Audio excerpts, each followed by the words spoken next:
नमः शिवाय। भगवान शिव की कृपा से हर संकट दूर हो सकता है, हर कष्ट मिट सकता है।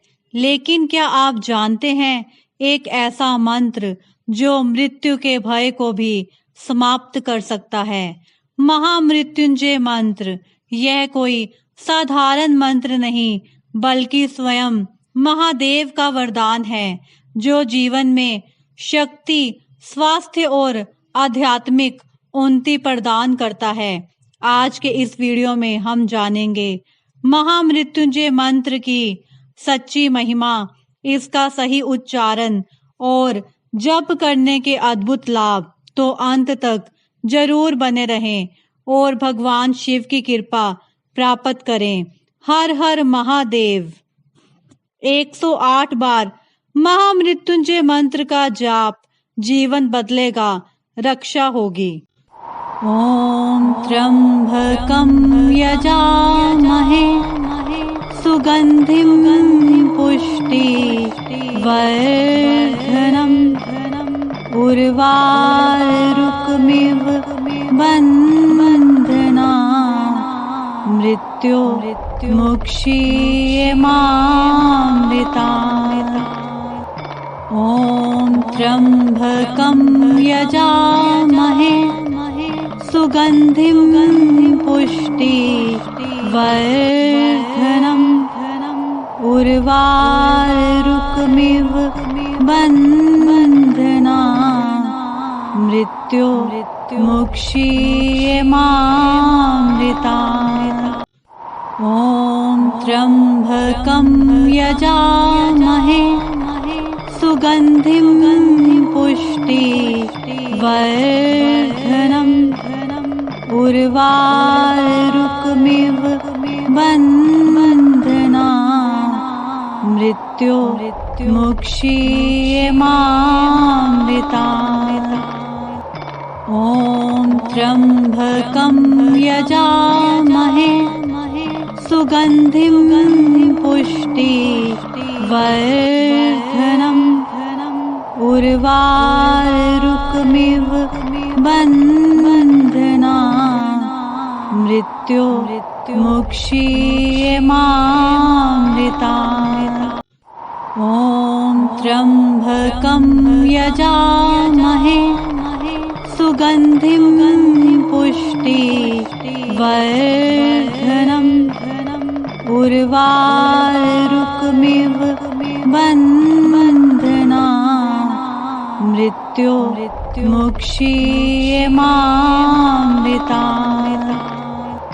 ॐ त्र्यंबकं यजामहे सुगंधिं पुष्टिवर्धनम् उर्वारुकमिव बन्धनान्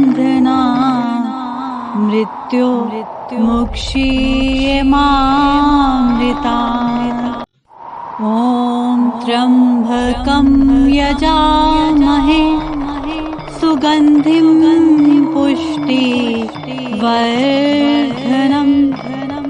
उर्वारुकमिव बन्धनान् मृत्युमुक्षीयमामृतात्। ॐ त्र्यंबकं यजामहे सुगंधिं पुष्टिवर्धनम् उर्वारुकमिव बन्धनान् मृत्युमुक्षीयमामृतात्। ॐ त्र्यंबकं यजामहे सुगंधिं पुष्टिवर्धनम् उर्वारुकमिव बन्धनान् मृत्युमुक्षीयमामृतात्। ॐ त्र्यंबकं यजामहे सुगंधिं पुष्टिवर्धनम् उर्वारुकमिव बन्धनान् मृत्योर्मुक्षीयमामृतात्। ॐ त्र्यम्बकं यजामहे सुगन्धिं पुष्टिवर्धनम् उर्वारुकमिव बन्धनात्। मृत्योर्मुक्षीयमामृतात्। ॐ त्र्यम्बकं यजामहे सुगन्धिं पुष्टिवर्धनम् उर्वारुकमिव बन्धनात्। मृत्योर्मुक्षीयमामृतात्। ॐ त्र्यम्बकं यजामहे सुगन्धिं पुष्टिवर्धनम् उर्वारुकमिव बन्धनात्। मृत्योर्मुक्षीयमामृतात्। ॐ त्र्यम्बकं यजामहे सुगन्धिं पुष्टिवर्धनम् उर्वारुकमिव बन्धनात्। मृत्योर्मुक्षीयमामृतात्। ॐ त्र्यम्बकं यजामहे सुगन्धिं पुष्टिवर्धनम् उर्वारुकमिव बन्धनात्। मृत्योर्मुक्षीयमामृतात्। ॐ त्र्यम्बकं यजामहे सुगन्धिं पुष्टिवर्धनम् उर्वारुकमिव बन्धनात्। मृत्योर्मुक्षीयमामृतात्। ॐ त्र्यम्बकं यजामहे सुगन्धिं पुष्टिवर्धनम् उर्वारुकमिव बन्धनात्। मृत्योर्मुक्षीयमामृतात्।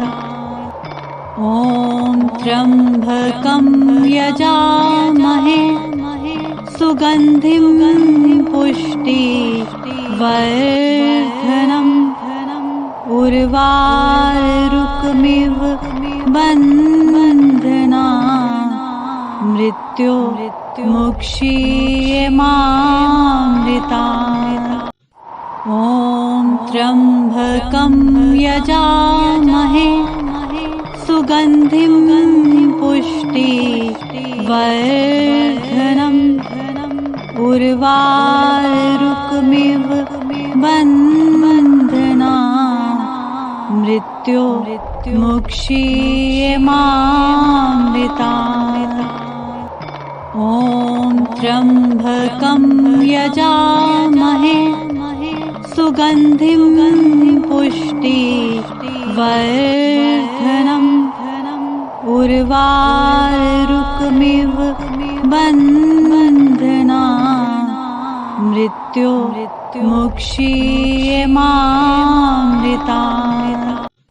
ॐ त्र्यम्बकं यजामहे सुगन्धिं पुष्टिवर्धनम् उर्वारुकमिव बन्धनात्।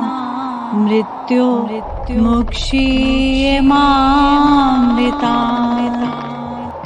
ॐ त्र्यम्बकं यजामहे सुगन्धिं पुष्टिवर्धनम् उर्वारुकमिव बन्धनात्। मृत्योर्मुक्षीयमामृतात्। ॐ त्र्यम्बकं यजामहे सुगन्धिं पुष्टिवर्धनम् उर्वारुकमिव बन्धनान् मृत्युमुक्षीयमामृतात्। ॐ त्र्यम्बकं यजामहे सुगन्धिं पुष्टिवर्धनम् उर्वारुकमिव बन्धनान् मृत्युमुक्षीयमामृतात्। ॐ त्र्यम्बकं यजामहे सुगन्धिं पुष्टिवर्धनम् उर्वारुकमिव बन्धनान् मृत्युमुक्षीयमामृतात्। ॐ त्र्यम्बकं यजामहे सुगन्धिं पुष्टिवर्धनम् उर्वारुकमिव बन्धनान् मृत्युमुक्षीयमामृतात्। ॐ त्र्यम्बकं यजामहे सुगन्धिं पुष्टिवर्धनम् उर्वारुकमिव बन्धनान् मृत्युमुक्षीयमामृतात्।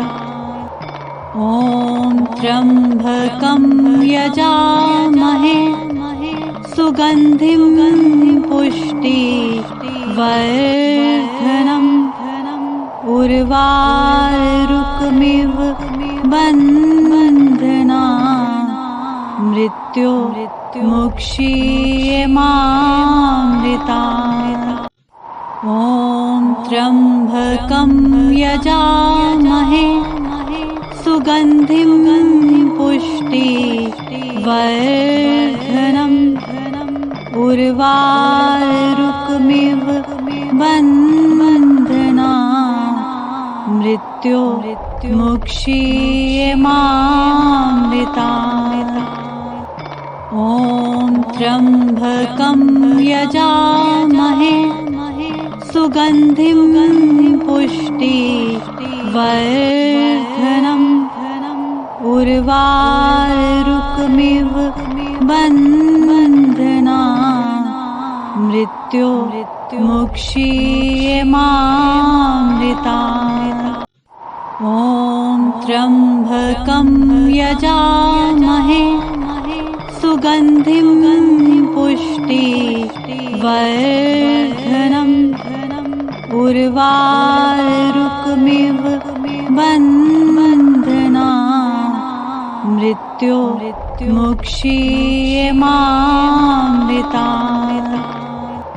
ॐ त्र्यम्बकं यजामहे सुगन्धिं पुष्टिवर्धनम् उर्वारुकमिव बन्धनान् मृत्युमुक्षीयमामृतात्। ॐ त्र्यम्बकं यजामहे सुगन्धिं पुष्टिवर्धनम् उर्वारुकमिव बन्धनान् मृत्युमुक्षीयमामृतात्। ॐ त्र्यम्बकं यजामहे सुगन्धिं पुष्टिवर्धनम् उर्वारुकमिव बन्धनान् मृत्युमुक्षीयमामृतात्। ॐ त्र्यम्बकं यजामहे सुगन्धिं वर्धनम् उर्वारुकमिव बन्धना मृत्युमुक्षीयमामृतात्। ॐ त्र्यम्बकं यजामहे सुगन्धिं पुष्टिवर्धनम् उर्वारुकमिव बन्धना मृत्युमुक्षीयमामृतात्।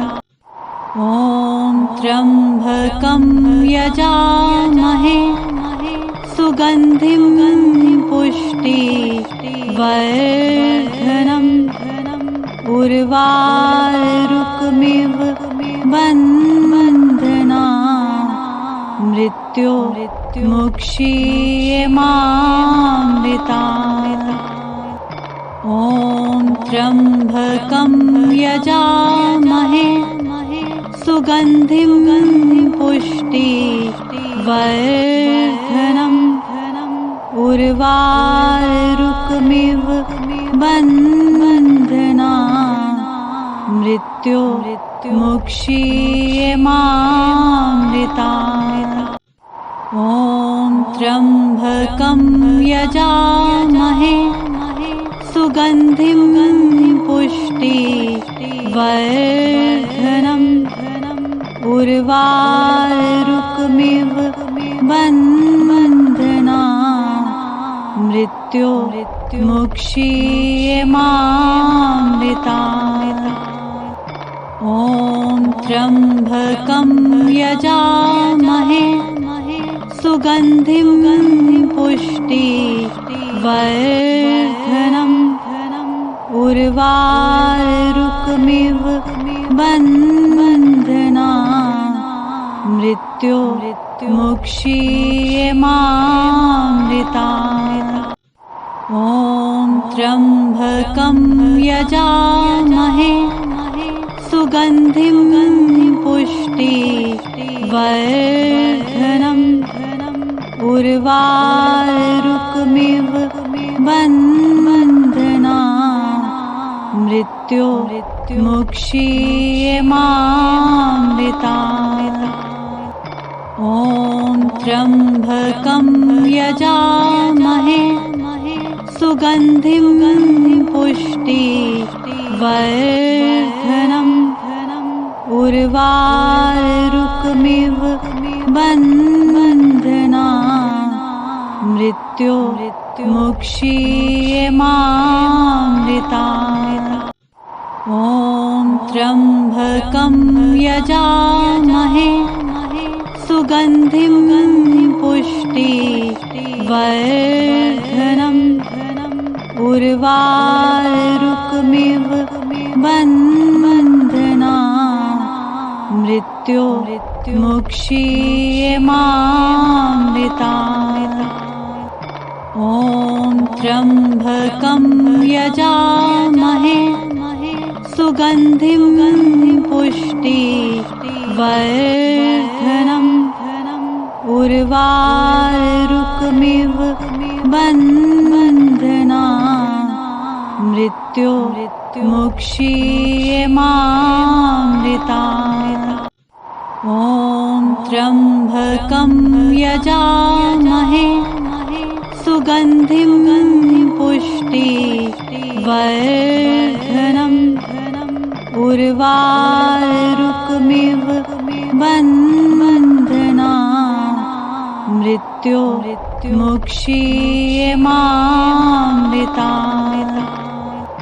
ॐ त्र्यम्बकं यजामहे सुगन्धिं पुष्टिवर्धनम् उर्वारुकमिव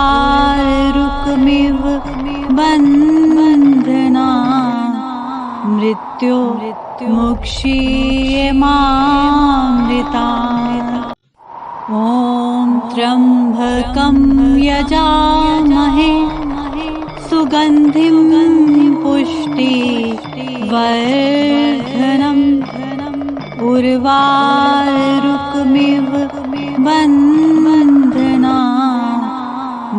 मृत्युर्मुक्षीयमामृतात्। ॐ त्र्यम्बकं यजामहे सुगन्धिं पुष्टिवर्धनम् उर्वारुकमिव बन्धनात्। मृत्युर्मुक्षीयमामृतात्। ॐ त्र्यम्बकं यजामहे सुगन्धिं पुष्टिवर्धनम् उर्वारुकमिव बन्धनात्। मृत्युर्मुक्षीयमामृतात्। ॐ त्र्यम्बकं यजामहे सुगन्धिं पुष्टिवर्धनम् उर्वारुकमिव बन्धनात्।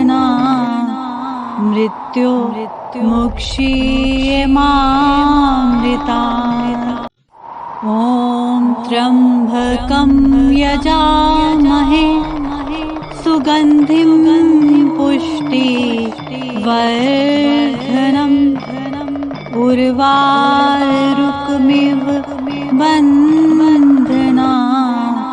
मृत्युर्मुक्षीयमामृतात्। ॐ त्र्यम्बकं यजामहे सुगन्धिं पुष्टिवर्धनम् उर्वारुकमिव बन्धनात्। मृत्युर्मुक्षीयमामृतात्। ॐ त्र्यम्बकं यजामहे सुगन्धिं पुष्टिवर्धनम् उर्वारुकमिव बन्धनात्। मृत्युर्मुक्षीयमामृतात्। ॐ त्र्यम्बकं यजामहे सुगन्धिं पुष्टिवर्धनम् उर्वारुकमिव बन्धनात्। मृत्युर्मुक्षीयमामृतात्। ॐ त्र्यम्बकं यजामहे सुगन्धिं पुष्टिवर्धनम् उर्वारुकमिव बन्धनात्। मृत्युर्मुक्षीयमामृतात्। ॐ त्र्यम्बकं यजामहे सुगन्धिं पुष्टिवर्धनम् उर्वारुकमिव बन्धनात्। मृत्युर्मुक्षीयमामृतात्। ॐ त्र्यम्बकं यजामहे सुगन्धिं पुष्टिवर्धनम् उर्वारुकमिव बन्धनात्। मृत्युर्मुक्षीयमामृतात्। ॐ त्र्यम्बकं यजामहे सुगन्धिं पुष्टिवर्धनम् उर्वारुकमिव बन्धनात्। मृत्युर्मुक्षीयमामृतात्। ॐ त्र्यम्बकं यजामहे सुगन्धिं पुष्टिवर्धनम् उर्वारुकमिव बन्धनात्। मृत्युर्मुक्षीयमामृतात्। ॐ त्र्यम्बकं यजामहे सुगन्धिं पुष्टिवर्धनम् उर्वारुकमिव बन्धनान् मृत्युमुक्षीयमामृतात्। ॐ त्र्यम्बकं यजामहे सुगन्धिं पुष्टिवर्धनम् उर्वारुकमिव बन्धनान् मृत्युमुक्षीयमामृतात्। ॐ त्र्यम्बकं यजामहे सुगन्धिं पुष्टिवर्धनम् उर्वारुकमिव बन्धनान् मृत्युमुक्षीयमामृतात्। ॐ त्र्यम्बकं यजामहे सुगन्धिं पुष्टिवर्धनम् उर्वारुकमिव बन्धनान् मृत्युमुक्षीयमामृतात्। ॐ त्र्यम्बकं यजामहे सुगन्धिं पुष्टिवर्धनम् उर्वारुकमिव बन्धनान् मृत्युमुक्षीयमामृतात्। ॐ त्र्यम्बकं यजामहे सुगन्धिं पुष्टिवर्धनम् उर्वारुकमिव बन्धनान् मृत्युमुक्षीयमामृतात्। ॐ त्र्यम्बकं यजामहे सुगन्धिं पुष्टिवर्धनम् उर्वारुकमिव बन्धनान् मृत्युमुक्षीयमामृतात्। ॐ त्र्यम्बकं यजामहे सुगन्धिं पुष्टिवर्धनम् उर्वारुकमिव बन्धनान् मृत्युमुक्षीयमामृतात्। ॐ त्र्यम्बकं यजामहे सुगन्धिं पुष्टिवर्धनम् उर्वारुकमिव बन्धनान् मृत्युमुक्षीयमामृतात्। ॐ त्र्यम्बकं यजामहे सुगन्धिं पुष्टिवर्धनम् उर्वारुकमिव बन्धनान् मृत्युमुक्षीयमामृतात्। ॐ त्र्यम्बकं यजामहे सुगन्धिं पुष्टिवर्धनम् उर्वारुकमिव बन्धनान् मृत्युमुक्षीयमामृतात्।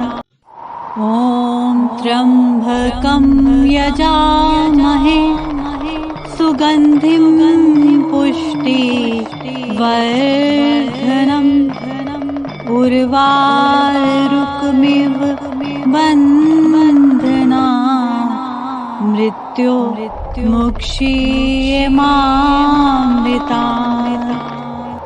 ॐ त्र्यम्बकं यजामहे सुगन्धिं पुष्टि वर्धनम् उर्वारुकमिव बन्धना मृत्यो मुक्षीयमामृता। ॐ त्र्यम्बकं यजामहे सुगन्धिं पुष्टि वर्धनम् उर्वारुकमिव बन्धना मृत्यो मुक्षीयमामृता।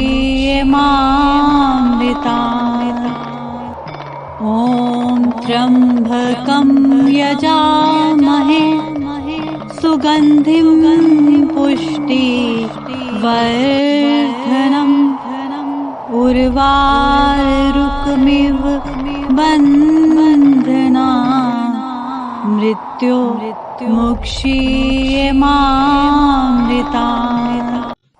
ॐ त्र्यम्बकं यजामहे सुगन्धिं पुष्टि वर्धनम् उर्वारुकमिव बन्धना मृत्यो मुक्षीयमामृता। ॐ त्र्यम्बकं यजामहे सुगन्धिं पुष्टि वर्धनम् उर्वारुकमिव बन्धना मृत्यो मुक्षीयमामृता। ॐ त्र्यम्बकं यजामहे सुगन्धिं पुष्टि वर्धनम् उर्वारुकमिव बन्धना मृत्यो मुक्षीयमामृता। ॐ त्र्यम्बकं यजामहे सुगन्धिं पुष्टि वर्धनम् उर्वारुकमिव बन्धना मृत्यो मुक्षीयमामृता। ॐ त्र्यम्बकं यजामहे सुगन्धिं पुष्टि वर्धनम् उर्वारुकमिव बन्धना मृत्यो मुक्षीयमामृता। ॐ त्र्यम्बकं यजामहे सुगन्धिं पुष्टि वर्धनम् उर्वारुकमिव बन्धना मृत्यो मुक्षीयमामृता। ॐ त्र्यम्बकं यजामहे सुगन्धिं पुष्टि वर्धनम् उर्वारुकमिव बन्धना मृत्यो मुक्षीयमामृता। ॐ त्र्यम्बकं यजामहे सुगन्धिं पुष्टि वर्धनम् उर्वारुकमिव बन्धना मृत्यो मुक्षीयमामृता। ॐ त्र्यम्बकं यजामहे सुगन्धिं पुष्टि वर्धनम् उर्वारुकमिव बन्धना मृत्यो मुक्षीयमामृता। ॐ त्र्यम्बकं यजामहे सुगन्धिं पुष्टि वर्धनम् उर्वारुकमिव बन्धना मृत्यो मुक्षीयमामृता। ॐ त्र्यम्बकं यजामहे सुगन्धिं पुष्टिवर्धनम् उर्वारुकमिव बन्धना मृत्यो मुक्षीयमामृता। ॐ त्र्यम्बकं यजामहे सुगन्धिं पुष्टिवर्धनम् उर्वारुकमिव बन्धना मृत्यो मुक्षीयमामृता। ॐ त्र्यम्बकं यजामहे सुगन्धिं पुष्टिवर्धनम् उर्वारुकमिव बन्धना मृत्यो मुक्षीयमामृता। ॐ त्र्यम्बकं यजामहे सुगन्धिं पुष्टिवर्धनम् उर्वारुकमिव बन्धना मृत्यो मुक्षीयमामृता। ॐ त्र्यम्बकं यजामहे सुगन्धिं पुष्टिवर्धनम् उर्वारुकमिव बन्धना मृत्यो मुक्षीयमामृता। ॐ त्र्यम्बकं यजामहे सुगन्धिं पुष्टिवर्धनम् उर्वारुकमिव बन्धना मृत्यो मुक्षीयमामृता। ॐ त्र्यम्बकं यजामहे सुगन्धिं पुष्टिवर्धनम् उर्वारुकमिव बन्धना मृत्यो मुक्षीयमामृता। ॐ त्र्यम्बकं यजामहे सुगन्धिं पुष्टिवर्धनम् उर्वारुकमिव बन्धना मृत्यो मुक्षीयमामृता। ॐ त्र्यम्बकं यजामहे सुगन्धिं पुष्टिवर्धनम् उर्वारुकमिव बन्धना मृत्यो मुक्षीयमामृता। ॐ त्र्यम्बकं यजामहे सुगन्धिं पुष्टिवर्धनम्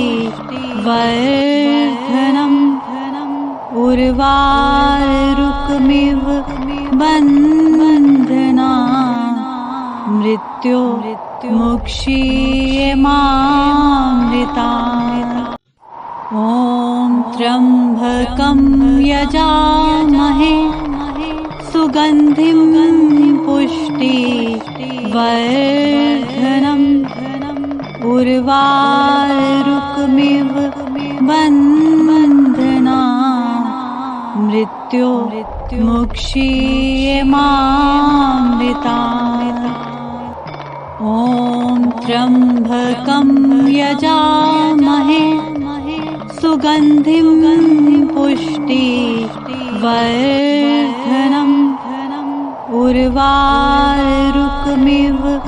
बन्धना मृत्युर्मुक्षीयमामृतात्। ॐ त्र्यम्बकं यजामहे सुगन्धिं पुष्टिवर्धनम् उर्वारुकमिव बन्धनात्। मृत्युर्मुक्षीयमामृतात्। ॐ त्र्यम्बकं यजामहे सुगन्धिं पुष्टिवर्धनम् उर्वारुकमिव बन्धनात्। मृत्युर्मुक्षीयमामृतात्। ॐ त्र्यम्बकं यजामहे सुगन्धिं पुष्टिवर्धनम् उर्वारुकमिव बन्धनात्। मृत्युर्मुक्षीयमामृतात्। ॐ त्र्यम्बकं यजामहे सुगन्धिं पुष्टिवर्धनम् उर्वारुकमिव बन्धनात्। मृत्युर्मुक्षीयमामृतात्। ॐ त्र्यम्बकं यजामहे सुगन्धिं पुष्टिवर्धनम् उर्वारुकमिव बन्धनात्। मृत्युर्मुक्षीयमामृतात्। ॐ त्र्यम्बकं यजामहे सुगन्धिं पुष्टिवर्धनम् उर्वारुकमिव बन्धनात्। मृत्युर्मुक्षीयमामृतात्। ॐ त्र्यम्बकं यजामहे सुगन्धिं पुष्टिवर्धनम् उर्वारुकमिव बन्धनात्। मृत्युर्मुक्षीयमामृतात्। ॐ त्र्यम्बकं यजामहे सुगन्धिं पुष्टिवर्धनम् उर्वारुकमिव बन्धनात्। मृत्युर्मुक्षीयमामृतात्। ॐ त्र्यम्बकं यजामहे सुगन्धिं पुष्टिवर्धनम् उर्वारुकमिव बन्धनात्। मृत्युर्मुक्षीयमामृतात्। ॐ त्र्यम्बकं यजामहे सुगन्धिं पुष्टिवर्धनम् उर्वारुकमिव बन्धनात्। मृत्युर्मुक्षीयमामृतात्। ॐ त्र्यम्बकं यजामहे सुगन्धिं पुष्टिवर्धनम् उर्वारुकमिव बन्धनात्। मृत्युर्मुक्षीयमामृतात्। ॐ त्र्यम्बकं यजामहे सुगन्धिं पुष्टिवर्धनम् उर्वारुकमिव बन्धनात्। मृत्युर्मुक्षीयमामृतात्। हर हर महादेव। महामृत्युंजय मंत्र का अर्थ। इस पूरे संसार के पालनहार, 3 नेत्र वाले भगवान शिव की हम पूजा करते हैं।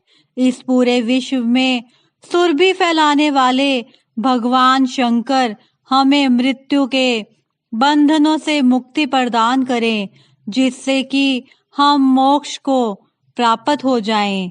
महामृत्युंजय मंत्र का जाप आपको 1.25 बार करना चाहिए। वही भोलेनाथ के लघु मृत्युंजय मंत्र का जाप 11 लाख बार किया जाता है। सावन माह में इस मंत्र का जाप अत्यंत ही कल्याणकारी माना जाता है।